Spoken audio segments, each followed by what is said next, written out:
ତୁ ପରା ବୁଲାଉ ଉତ୍କଳ ସନ୍ତାନ କେବେ କିମ୍ପା ତୁହି ଭୀରୁ ତୋହରି ଜନନୀ ରୋଦନ କରିଲେ କହିବାକୁ କିମ୍ପା ଡରୁ। ତୋ ପୂର୍ବ ପୁରୁଷେ ବୀର ପଣିଆରେ ଲଭିଥିଲେ କେତେ ଖ୍ୟାତି ହାକିମ ନିକଟେ ଦୁଃଖ କହିବାକୁ କିମ୍ପା ଥରେ ତୋର ଛାତି। ତୋ ପୂର୍ବ ପୁରୁଷେ ଜୟ କରିଥିଲେ ଗଙ୍ଗାଠାରୁ ଗୋଦାବରୀ ତାଙ୍କରି ଓରସେ ଜନ୍ମ ହୋଇ ତୁହି କେଉଁ ଗୁଣେ ତାଙ୍କୁ ସରି। ତୁ ମନେ ଭାବୁଛୁ ତୋଷାମଦ କରି ବଢ଼ାଇବୁ ଜାତିର ମାନ ତୋଷାମଦିଆର କୁକୁର ପ୍ରକୃତି ଅଇଁଠା ପତରେ ଧ୍ୟାନ।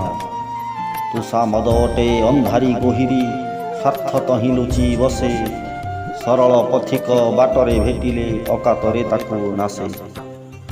ଜାତିର ଉନ୍ନତି ହେବ କିରେ ଭାଇ ସ୍ୱାର୍ଥକୁ ଜଗତ ମଣି ଗୋଦର ଗୋଡ଼ରେ ମାଉଁସ ଲାଗିଲେ ଦେହର କି ଶୁଭ ଗଣି।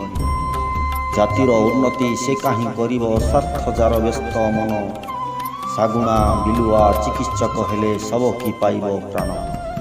ଜାତି ନନ୍ଦୀ ଘୋଷ ଚଳିବ କି ଭାଇ ସ୍ୱାର୍ଥକୁ ସାରଥି କଲେ ଟାଣେ କିରେ ଗାଡ଼ି ଦାନର ତୋବଡ଼ା ଘୋଡ଼ା ମୁହିଁ ବନ୍ଧା ଥିଲେ। ଉଠରେ ଉଠରେ ଉତ୍କଳ ସନ୍ତାନ ଉଠିବୁ ତୁ କେତେ ଦିନେ ପୂର୍ବ ଗୌରବ ପୂର୍ବ ସାହସ ପଡ଼ିବ କି କେବେ ମନେ। ତୋହରି ଜନନୀ ବୀର ପ୍ରସବିନୀ ଧୂଳିରେ ପଡ଼ିଛି ଦେଖ ଜନସମାଜରେ ଏ ମହି ମଧ୍ୟରେ କିପରି ଦେଖାଏ ମୁଖ।